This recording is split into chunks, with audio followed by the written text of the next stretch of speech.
Marie-Christine Vergiat, bonjour. Vous êtes députée européenne, française et membre du groupe de la gauche unitaire européenne. Allez, pour faire simple, on va dire que vous êtes d'extrême gauche. Non, je n'aime pas du tout cette expression. Je suis à la gauche de la gauche, membre de la gauche unitaire européenne, gauche verte nordique. Et puis d'abord, j'aurais dû commencer par là. Bonjour à tous et à toutes.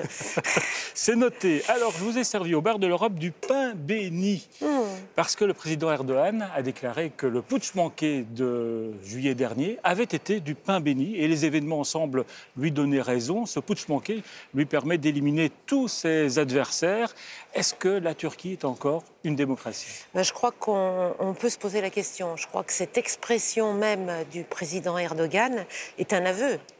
C'est un aveu parce qu'il dit que le coup d'État manqué lui sert de prétexte à réprimer dans les grandes largeurs, j'aurais dire, tous ceux qui s'opposent à ses ambitions personnelles, pourrait-on dire.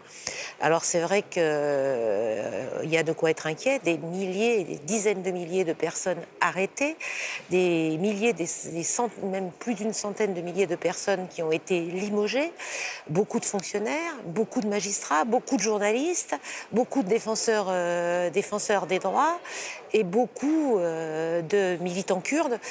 Dans un bel amalgame entre l'opposition guleniste, la nouvelle opposition guleniste, devrais-je dire, et celle du PKK, qui sont plutôt sur les deux bords opposés de l'échiquier politique. Oui.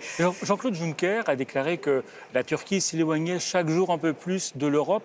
Et l'Union européenne a d'ailleurs lancé une mise en garde au pouvoir à Ankara après l'arrestation de Demirtaş, le coprésident du HDP, le parti kurde en Turquie, Demirtaş arrêté ainsi que 10 autres députés. En fait, c'est tout le pluralisme en Turquie qui est mis en cause.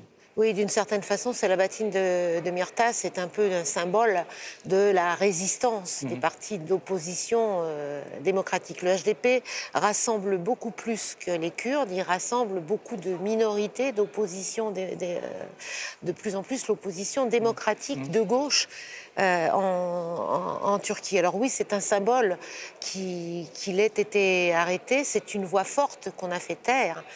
Une voix entendue y compris à l'étranger. En ce qui concerne la position de l'Union européenne, je trouve qu'elle est encore timide, parce qu'on se préoccupe, on entend un petit crescendo qui monte, mais on dénonce et en même temps on n'en tire aucune conséquence. Cela fait des mois, des années même, que aussi bien à l'intérieur des institutions européennes qu'à l'intérieur du Conseil de l'Europe, on s'inquiète d'un certain nombre de mesures prises en Turquie, notamment au cours des 5, 6, 7 dernières années, où on voit qu'effectivement ça dérive de plus en plus vers un régime autoritaire, et les journalistes sont souvent les premières cibles, ainsi que le peuple kurde. Alors, vous parlez des journalistes. Précisément, le Premier ministre turc a déclaré qu'en fait, il n'y avait aucun problème par rapport à la presse dans son pays.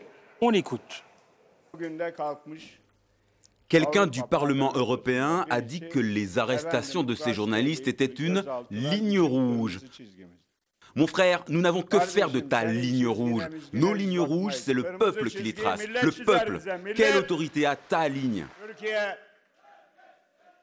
La Turquie n'est pas un pays où vous pouvez changer les choses par des menaces. La Turquie est mandatée par son peuple et ne rend des comptes qu'à son peuple. Alors, c'est vrai, le pouvoir à Ankara, c'est un pouvoir légitime quand même. Il a été élu. C'est ce que j'appellerais l'exacerbation du sentiment nationaliste. Quelques heures après la victoire de M. Trump aux États-Unis, je pense que ça donne à cette déclaration une certaine saveur, si je peux m'exprimer ainsi, ou après ce qu'on voit en train d'évoluer en Pologne, en Hongrie. Et alors oui, ça nous est facile à nous de critiquer, mais nous ne sommes que les relais, finalement, d'un certain nombre de voix en Turquie. Et en ce qui concerne le journalisme... C'est pas facile de faire la leçon à la Turquie, dans la mesure où elle fait quand même notre boulot. Elle s'occupe des réfugiés dont l'Europe ne veut pas, en quelque sorte. Moi, je pense qu'on peut faire les deux. Je pense que M. Erdogan a trouvé l'instrument idéal avec la menace aux migrants. Je pense que la façon dont ces milliers de réfugiés sont arrivés sur le sol de l'Union européenne depuis la Turquie l'année dernière n'est pas tout à fait un hasard.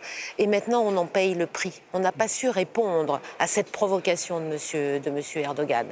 Donc, on doit être capable, au sein de l'Union européenne, d'accueillir avec dignité les migrants, les réfugiés, ceux qui fuient les guerres, les conflits, les persécutions.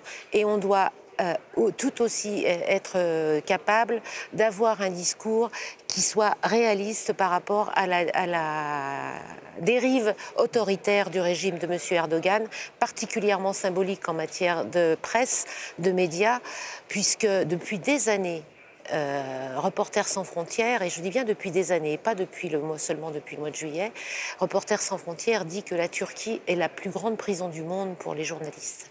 Marie-Christine Vergiat, prenez une petite boule surprise avec une question surprise que vous allez lire à haute voix et sans crainte.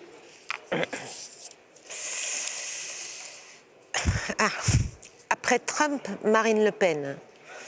C'est vrai qu'on peut se poser la question. Hein. On peut il y a eu le Brexit, il y a eu Trump. On peut se poser la question. Moi, je suis suis assez sidérée de voir les réactions françaises après les résultats aux États-Unis. D'abord, il y a une chose que je n'entends pas beaucoup aux États-Unis, qui tient à la spécificité du système américain, c'est que, en termes de voix, Madame Clinton a eu plus de voix que M. Trump. Donc je pense qu'il ne faut jamais oublier cet élément-là quand on se permet des analyses un peu rapides. Ce qui est vrai, c'est que quand on regarde, on essaye d'analyser ce qui s'est passé aux États-Unis, oui, on peut faire des rapprochements avec le Brexit, mais aussi avec l'opposition. Il y a une colère du citoyen. Voilà, il y a une colère du citoyen et pas de n'importe quel citoyen. Il y a une colère des classes les plus populaires qui se sentent effectivement délaissées et qu'ils le sont.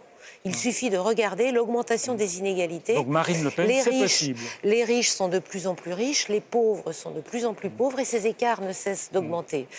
Donc Marine Le Pen, elle surfe avec ce populisme, comme Donald Trump surfe avec ce populisme, comme Erdogan surfe avec ce populisme. Donc il faudrait que nous soyons capables d'avoir d'autres réponses et pour cela de se rassembler, d'essayer de s'entendre les uns et les autres. Ce qui me rend malade, moi, en ce moment, c'est de voir combien on est du côté du camp progressiste divisé, préoccupé par des querelles d'appareils, des querelles d'ego, avant d'être capable de s'écouter, de s'entendre les uns et les autres, de se tendre la main pour voir ce qui est le plus important. Le plus important, c'est ce qui nous est commun pour battre cette montée, effectivement, des droites extrêmes et de l'extrême droite. Moi, je ne cesserai jamais de continuer à mener ce combat.